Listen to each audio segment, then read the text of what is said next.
पढ़ेंगे why social science.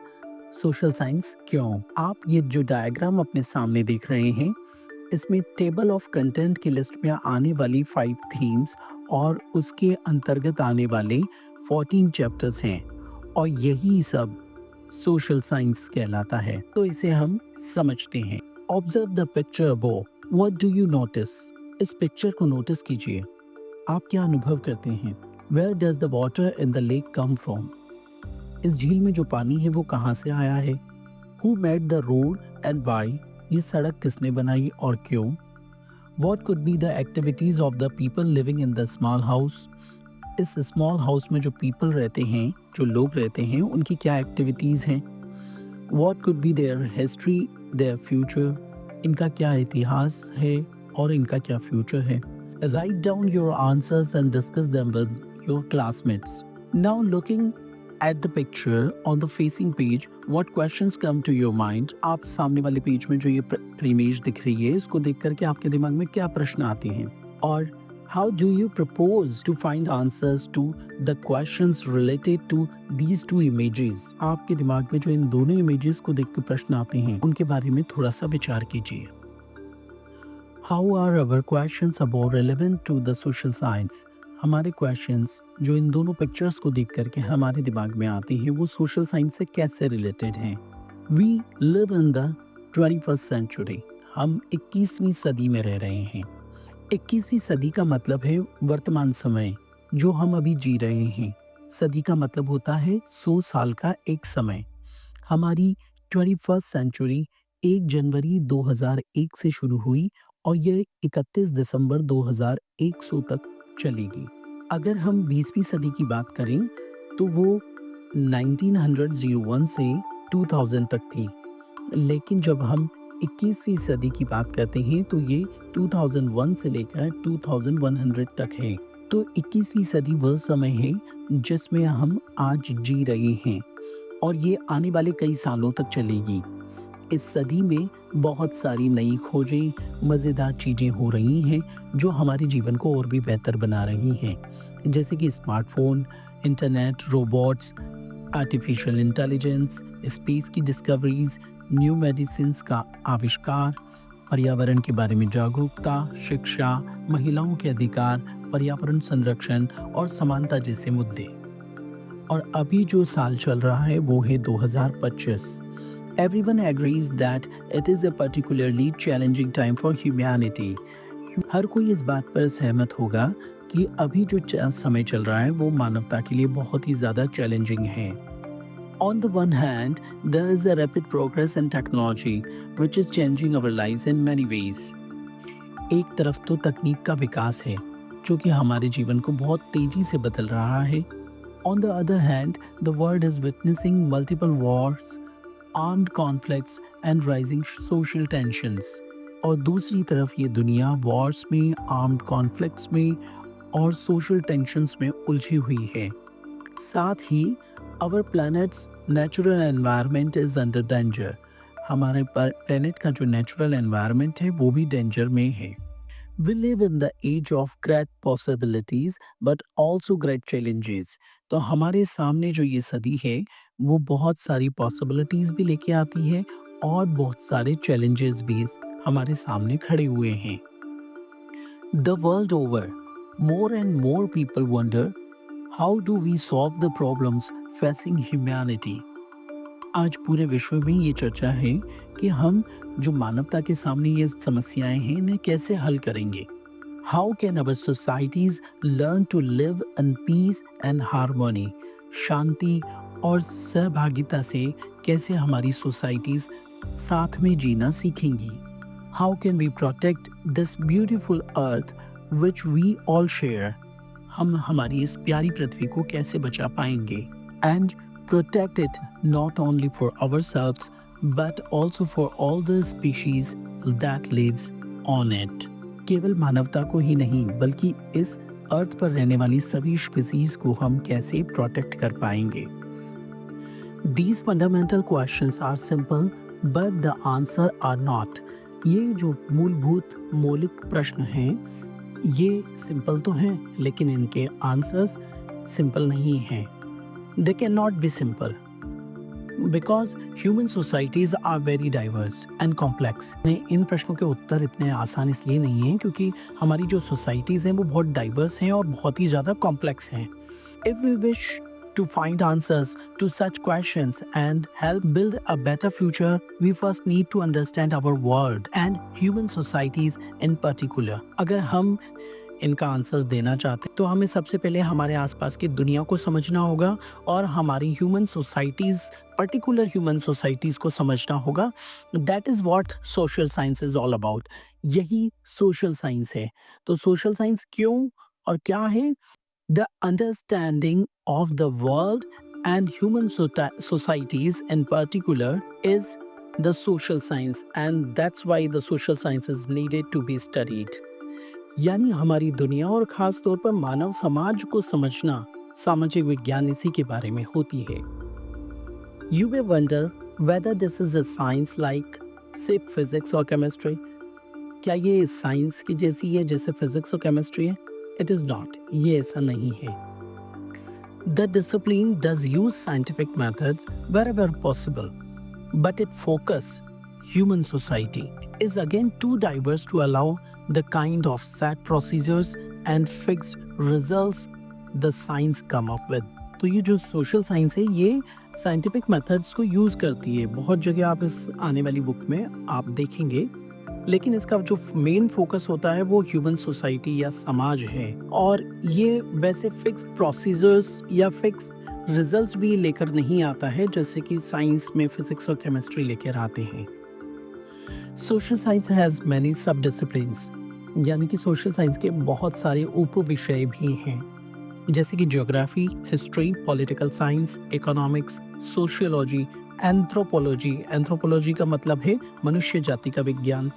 Archaeology यानी पुरातत्व विभाग, यानी पुराने टेम्पल्स वगैरह इनकी चीज़ों की जानकारी लेना. साइकोलॉजी, मनोविज्ञान and few more. You need not to intimidated by all these terms. आपको इन सब टर्म्स से डरने की ज़रूरत नहीं है. While you will study some of these sub-disciplines in the secondary stage, in the middle stage we have avoided this classification. आप इनमें से कुछ सब डिसिप्लिन्स को सेकेंडरी क्लास में पढ़ेंगे, जबकि अभी जो बड़ी क्लासेस में, मतलब अभी जो छोटी क्लास है आपकी मिडिल स्टेज की जो क्लास है, इसमें इस क्लासिफिकेशन को एनसीईआरटी ने अवॉइड किया है. इन क्लासिफिकेशन को छोड़ते हुए हमने 5 ब्रॉड थीम्स को लिया है.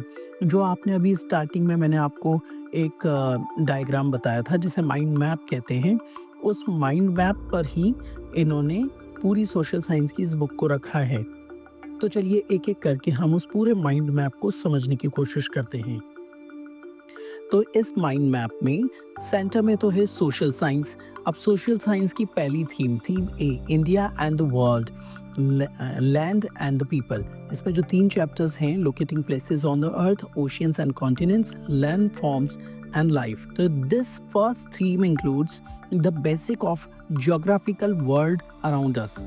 जो ज्योग्राफिकल वर्ल्ड है उसके बारे में हमें बेसिक्स प्रोवाइड कराती है ये वाली theme. Some of the main features of our planet and the way to represent them on a map. ये हमारे प्लेनेट अर्थ के बारे में कुछ बेसिक जानकारी उसकी फीचर्स को बताती है और उसको मैप पे कैसे हम प्लॉट कर सकते हैं इसको भी बताती है. Why is this theme important? ये थीम इम्पॉर्टेंट क्यों है? when today we can get the excellent maps on a mobile phone, जबकि हमें बहुत शानदार तरीके के मैप आपको मोबाइल पर मिल सकते हैं जिसमें वो मैप ही नहीं होते, उनमें बहुत सारी इंफॉर्मेशन भी होती है. Because it deals with much more than maps. It also asks how geographical features, oceans, mountain, rivers, etc. ये सब भी oceans को, mountains को, rivers को, इसको भी बताते हैं अभी के जो मैप्स हैं उसमें. तो have shaped entire civilisation through their histories. तो ये जो मैप्स हैं इनको पढ़ना क्यों ज़रूरी है जब हमारे पास इतने सारे एक्सेलेंट मैप्स हैं? क्योंकि इन ही मैप्स ने हमारी सिविलाइजेशन को शेप किया है थ्रू आउट द हिस्ट्री. तो इसलिए हमें ये थीम जाननी और समझनी बहुत ज़रूरी है. It is also in India's case about how its natural settings has contributed to giving this ancient civilization a unique identity. हमारे देश इंडिया यानी कि भारत के संबंध में इस चीज़ का और भी महत्व बढ़ जाता है, क्योंकि जो नेचुरल सेटिंग्स हैं जैसे हिमालय के पहाड़ हैं उत्तर में और साउथ में हमारे पास हिंद महासागर है, तो इसने हमारी एंशियंट सिविलाइजेशन को है ना एक यूनिक आइडेंटिटी दी है। थीम भी है टेपेस्ट्री ऑफ द पास्ट, यानी कि पास्ट का ताना बाना। इसमें 3 चैप्टर हैं, timeline and sources of history, India that is Bharat, the beginning of Indian civilization. A tapestry is a large piece of canvas like cloth usually kept as a wall hanging with the pictures and designs on it. ये एक है ना canvas की तरह है जो कि हमने हमारी वॉल पर टांगा हुआ है। उस पे काफ़ी सारी पिक्चर्स और उस पे डिज़ाइंस हैं। समटाइम्स हिस्टोरिकल नैरेटिव, कुछ हिस्टोरिकल नैरेटिव्स भी हैं। Our tapestry is where we will be painting scenes from beginning with India's past. तो हम इस पेंटिंग को कहाँ से शुरू करते हैं, इस टेपेस्ट्री, इस ताने बाने को कहाँ से शुरू करते हैं? इंडिया के पास से। But why should we be at all concern with the past? हमें पास्ट से इतना कंसर्न क्यों है हम सब लोग? Because it is the key to understanding the present, क्योंकि ये ही पास्ट ही हमें बताता है कि कैसे हमें हमारा प्रेजेंट जो है वो ऐसा क्यों है, मतलब जो हम कंडीशन में आज हैं वैसे क्यों है, ये हमारा पास्ट ही बताता है। जैसे आपने देखा होगा अमेरिका बहुत डेवलप है, it is a developed economy, तो वो डेवलप्ड क्यों है और हम डेवलपिंग नेशन क्यों हैं? तो इस चीज़ को समझने के लिए हमें पास्ट को जानना बहुत ज़रूरी होगा। And the chapters in this theme will often make this connection clear. और चैप्टर जो है, ये वाले चैप्टर जो हैं टेपेस्ट्री ऑफ पास्ट के तीनों चैप्टर, ये हमें बहुत क्लियर करेंगे इस कनेक्शन को पास्ट के और प्रेजेंट के। The past is the major source of our identities. हमारी आइडेंटिटीज़ का एक मेजर सोर्स है हमारा past. It helps us understand who we are and where we come from. ये हमें ये समझने में मदद करता है कि हम कौन हैं और हम कहाँ से आए हैं। The past is still with us, in other words, दूसरे शब्दों में हम कह सकते हैं कि हमारा जो प्रेजेंट है उसमें हमारा पास्ट आज भी हमारे साथ है। And since history is unfortunately not all about happy developments, और जो हिस्ट्री है वो अनफॉर्चुनेटली सारे अच्छे डेवलपमेंट्स नहीं है, कुछ बुरे डेवलपमेंट्स भी हैं। It is useful to understand where the people, government and rulers went wrong and why. और यही हमें इस समझने में मदद करती है, यही हिस्ट्री, कि कहाँ लोग या सरकार या जो हमारे ऊपर रूलर्स या शासक जो थे वो कहाँ पे गलत थे और वो क्यों गलत थे। इस चीज़ को समझने में हमारी इतिहास ही मदद करता है, हिस्ट्री ही मदद करती है। Only then can we hope to avoid repeating those errors, और तभी हम उन जो पास्ट में हमारी एरर्स हो गई हैं उनको रिपीट करने से बचते हैं या बच ही सकते हैं। सोशल साइंस की थीम से our cultural heritage and knowledge traditions, इसमें 2 चैप्टर्स हैं, India's cultural roots, unity in diversity और मैनी इन वन। ये दोनों चैप्टर्स हैं इसमें।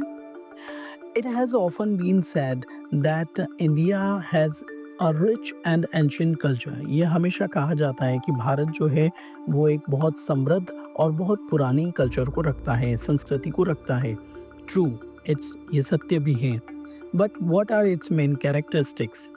लेकिन इसकी क्या-क्या विशेषताएं हैं, क्या-क्या मेन कैरेक्टरिस्टिक्स हैं? Its guiding principles, इसके गाइडिंग प्रिंसिपल्स क्या हैं? How has it manifested itself in India's history? ये इंडिया की हिस्ट्री में किस तरह से मैनिफेस्ट होता है? And how can it help us to deal with issues of our times? और ये हमारे आज के प्रेजेंट के जो इश्यूज हैं, मैटर्स हैं, उनको कैसे डील करने में मदद करता है? These are the some of the questions that this theme is exploring. इसी तरह के प्रश्नों को हल करने के लिए ये वाली थीम रखी गई है, with the objective that every student should understand some of the cultural foundations of our civilization and learn to appreciate their value. तो यही इस थीम को रखने का मेन उद्देश्य है कि सभी छात्र जो हैं, छात्र छात्राएं, स्टूडेंट्स जो हैं, वो हमारी कल्चरल फाउंडेशंस को समझें, हमारी सिविलाइजेशन को समझें, इसे अप्रिशिएट भी करें और इसे वैल्यू भी करें। इस माइंड मैप में सोशल साइंस के अंदर theme D governance and democracy, इसमें 4 चैप्टर्स हैं। Local government in urban areas, local government in rural areas, governance, family and community. तो इस थीम में हम जानेंगे कि citizens of any country should know how there political system functions. किसी भी देश के नागरिक को, जो सिटीजन होता है, जैसे हम भारत देश के नागरिक हैं, तो वहाँ पर कैसा पॉलिटिकल सिस्टम है, किस तरह से प्रधानमंत्री जी, राष्ट्रपति जी और जुडिशरी सिस्टम और ब्यूरोक्रेसी कैसे डिफाइन होती है, इन सबको जानना हमें आना ही चाहिए। India, as the world's largest democracy, has an elaborate system working at the different levels. India जो कि दुनिया की सबसे बड़ा लोकतंत्र है, वो बहुत बड़ा सिस्टम रखता है बहुत सारे डिफरेंट लेवल्स पर। What are its chief characteristics and components? इसके क्या मेन विशेषताएं और कंपोनेंट्स हैं, ये हमें जानना ही चाहिए। How do the citizens participate in overall governance? कैसे हम नागरिक भी इसमें पार्टिसिपेट करते हैं गवर्नेंस में। What are their rights and also their duties? और धर्मा, हमारे क्या राइट्स हैं और क्या हमारी ड्यूटीज़ हैं। यहाँ मैं ये कहना चाहूँगा कि सब लोग अपने राइट्स के बारे में तो अवेयर होते हैं, लेकिन क्या हमारे कर्तव्य हैं, ड्यूटीज़ हैं हमारे नेशन के प्रति, हमारे समाज के प्रति, आपस में हम जो लोग हैं, जैसे माता पिता के प्रति हमारी क्या ड्यूटीज़ हैं, भाई बहन के प्रति हमारी क्या ड्यूटीज़ है, पत्नी बच्चों के प्रति क्या ड्यूटीज़ हैं, इनको भी हमें समझना चाहिए। तो are there different systems in other countries? क्या और कंट्रीज़ में कुछ अलग तरह का सिस्टम है political system? And if so, जो कि है भी सही, व्हाट टाइप, वो किस तरह का है? How are different countries suppose to interact? तो जब डिफरेंट तरह के पॉलिटिकल सिस्टम्स हैं अलग अलग कंट्रीज में, तो वो कैसे इंटरेक्ट करती हैं? By studying this theme we can become more reasonable citizens. इस थीम को पढ़ने के साथ ही हम ये सारी चीज़ें समझते हैं, और जब हम समझते हैं तो हम मोर रेस्पॉन्सिबल सिटीजन बनते हैं। Understand how the organs of the government functions, कैसे गवर्नमेंट के फंक्शंस जो हैं वो काम करते हैं। And learn to have a say in the policies that affect us all, whether locally or nationally। और हम ये भी समझ पाते हैं कि किस तरह से गवर्नमेंट जो पॉलिसीज़ बनाती है, ये जो पॉलिसीज़ बनती है, ये हम सबको अफेक्ट करती है, और वो लोकली भी होती हैं और नेशनली भी हमें अफेक्ट करती है। और कैसे करती है, इसी चीज़ को हम इसमें समझते हैं। 5वीं थीम है theme E, economic life around us. इसमें 2 चैप्टर्स हैं, द वैल्यू ऑफ वर्क और इकोनॉमिक एक्टिविटीज़ अराउंड अस। तो no family can be happy without the essentials of daily living. कोई भी परिवार, कोई भी हम जैसे हमारे माता पिता हैं, हम बच्चे हैं, तो हम लोग तब तक खुश नहीं रह सकते जब तक कि आपके पास डेली एसेंशियल की चीज़ें ना हो, जैसे साबुन ना हो, खाना ना हो, आपके पास शेल्टर जो आपका घर है, होम, वो ना हो, आपके पास और बेसिक चीज़ें ना हो, कपड़ा ना हो, है ना। एटलीस्ट 3 चीज़ें, food, clothing, shelter, access to water in a first stage. पहले जो प्राथमिक जो सबसे ज़्यादा ज़रूरी चीज़ें हैं, जैसे कि खाना, कपड़े और घर और साफ़ पानी, ये फर्स्ट स्टेज में आते हैं, जो कि बहुत ज़रूरी चीज़ें हैं। और in second, livelihood for adults and access to education for the younger ones. तो जो हम बड़े लोग हैं, जैसे आपके पापा हैं, मम्मी हैं, इनके लिए